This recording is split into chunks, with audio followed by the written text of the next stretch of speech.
तो चलिए आज बात करते हैं विलियम शेक्सपियर की एक बहुत ही मशहूर और हाँ उतनी ही विवादास्पद कॉमेडी की, द टेमिंग ऑफ द श्रू। देखिए, नाटक का जो मेन कॉन्फ्लिक्ट है ना, वो पेट्रूशियो के इसी एक हिम्मत भरे बयान से शुरू होता है, जो शेक्सपियर के सबसे एनर्जेटिक किरदारों में से एक है। और बस इसी एक लाइन से समझ लीजिए कि दो मजबूत इरादों की जबरदस्त लड़ाई का स्टेज सेट हो जाता है।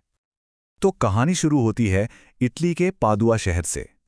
यहाँ एक अमीर आदमी है, बैप्टिस्टा मिनोला, जो अपनी दो बेटियों की वजह से एक बड़ी अजीब सी मुश्किल में फंसा हुआ है। अब देखिए, मुश्किल क्या है। बैप्टिस्टा ने एक शर्त रख दी है। उसकी छोटी बेटी बियांका, जो कि बहुत शांत और प्यारी है, तब तक शादी नहीं कर सकती जब तक कि उसकी बड़ी बहन कैथरीन की शादी ना हो जाए। और यही तो असली पैच है। बियांका के लिए तो दूल्हों की लाइन लगी है, लेकिन कैथरीन, उफ, उसके नाम से ही सब दूर भागते हैं। तो एक तरफ है कैथरीन, जिसे कोई पसंद नहीं करता, और दूसरी तरफ है बियांका, जो सबकी आंखों का तारा है। इन्हीं दोनों बहनों के बीच का ये जमीन आसमान का फर्क ही इस नाटक की कहानी को आगे बढ़ाता है। अब इस पूरी सिचुएशन में एंट्री होती है दो बिल्कुल अलग अलग किरदारों की, और हाँ, दोनों के पास अपने अपने प्लान हैं इस पहेली को सुलझाने के लिए। तो सबसे पहले आते हैं लुसेंटियो, एक यंग स्कॉलर जो बियांका को देखते ही पहली नजर में ही अपना दिल दे बैठता है। अब बियांका के करीब कैसे पहुंचा जाए, इसके लिए वो अपने चालाक नौकर ट्रानियो के साथ मिलकर एक बड़ा ही मजेदार प्लान बनाता है, भेष बदलने का।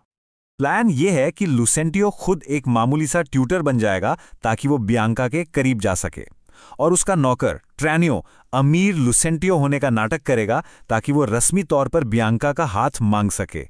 मतलब पूरा गोलमाल है, और इसी धोखेबाजी के चक्कर में बहुत कंफ्यूजन और कॉमेडी होती है। और फिर आता है हमारा दूसरा हीरो, पेट्रूशियो, वेरोना से आया एक जेंटलमैन जिसका मकसद बिल्कुल अलग है। वो कैथरीन के गुस्सैल स्वभाव के बारे में सुनता है, लेकिन डरने की बजाय उसे तो ये एक चैलेंज लगता है। और हाँ, कैथरीन के साथ मिलने वाला मोटा दहेज भी उसे काफी पसंद आता है। तो पेट्रूशियो का मोटिवेशन एकदम सीधा और साफ है, शादी करो और अमीर बनो। वो अकेला ऐसा आदमी है जिसमें इस जंगली बिल्ली को काबू करने की हिम्मत है। और यहीं से शुरू होता है पेट्रूशियो का अजीबोगरीब तरीका कैथरीन को पटाने का, जो उनकी शादी के बाद एक दिमागी खेल, एक साइकोलॉजिकल बैटल में बदल जाता है। सोचिए, वो अपनी ही शादी में इतने अजीब कपड़े पहनकर आता है कि कैथरीन शर्मिंदा हो जाती है, और फिर ऐलान करता है कि वो उससे शादी कर रही है, उसके कपड़ों से नहीं। और तो और, शादी के फौरन बाद वो कैथरीन को जबरदस्ती अपने साथ ले जाता है, उसे अपनी ही शादी की दावत भी नहीं करने देता। मतलब पहले ही दिन से अपना कंट्रोल दिखाना शुरू। और अपने घर ले जाके पेट्रूशियो उसे वश में करने का एक बहुत ही कंट्रोवर्शियल तरीका अपनाता है। वो उसे भूखा रखता है ये कहकर कि खाना उसके लायक नहीं है, उसे सोने नहीं देता, बिस्तर में नुक्स निकाल निकाल कर उसके लिए नए कपड़े बनवाता है, और फिर उन्हें भी रिजेक्ट कर देता है। बेसिकली वो उसे हर छोटी छोटी चीज के लिए तरसाता है, और ये सब करता है प्यार और देखभाल का दिखावा करते हुए। वो खुद कहता है कि वो कैथरीन को वैसे ही ट्रेन कर रहा है जैसे एक बाज को किया जाता है, भूखा रखकर, थकाकर, ताकि वो झुक जाए।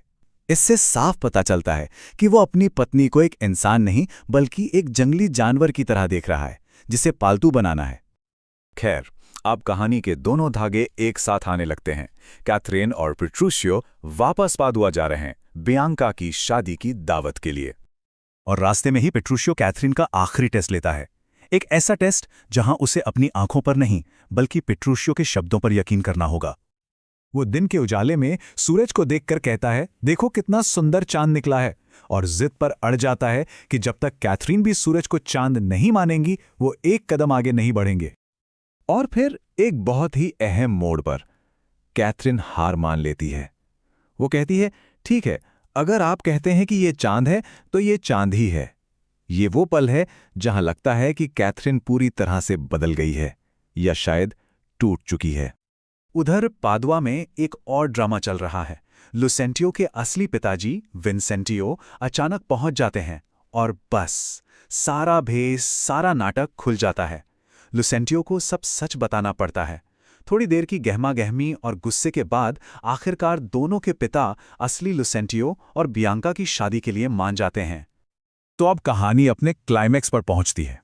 शादी की दावत चल रही है, और यहाँ एक आखिरी शर्त लगती है, एक ऐसी शर्त जो शादी और आज्ञाकारिता के मतलब पर ही एक बड़ा सवालिया निशान लगा देती है। बाकी मर्द पेट्रूशियो का मजाक उड़ा रहे होते हैं कि देखो इसने एक श्रू से शादी कर ली। तो पेट्रूशियो एक शर्त लगाता है। शर्त यह है कि तीनों पति अपनी अपनी पत्नियों को बुलाएंगे और जिसकी पत्नी सबसे पहले हुक्म मानकर आएगी उसका पति शर्त जीत जाएगा। अब आता है कहानी में असली ट्विस्ट। लुसेंटियो बियांका को बुलाता है, वो मना कर देती है। हॉटेंसियो अपनी पत्नी को बुलाता है, वो भी नहीं आती। और फिर पेट्रूशियो कैथरीन को बुलाता है और कैथरीन फौरन चली आती है। सब हैरान रह जाते हैं। और इतना ही नहीं, पेट्रूशियो के कहने पर कैथरीन एक लंबा भाषण देती है, एक बहुत ही विवादास्पद भाषण जिसमें वो कहती है कि एक पत्नी का फर्ज है अपने पति की हर बात मानना, उसकी सेवा करना, कि पति ही उसका मालिक, उसका सब कुछ है। तो क्या कैथरीन सच में बदल गई थी? क्या वो सच में एक आज्ञाकारी पत्नी बन गई थी, या ये उसका अब तक का सबसे बड़ा और सबसे चालाकी भरा अभिनय था? यही सवाल इस नाटक को आज भी इतना दिलचस्प और कंट्रोवर्शियल बनाता है कि आखिर कौन वश में हुआ और कैसे। ये एक ऐसा सवाल है जो आज भी दर्शकों को सोचने पर मजबूर करता है।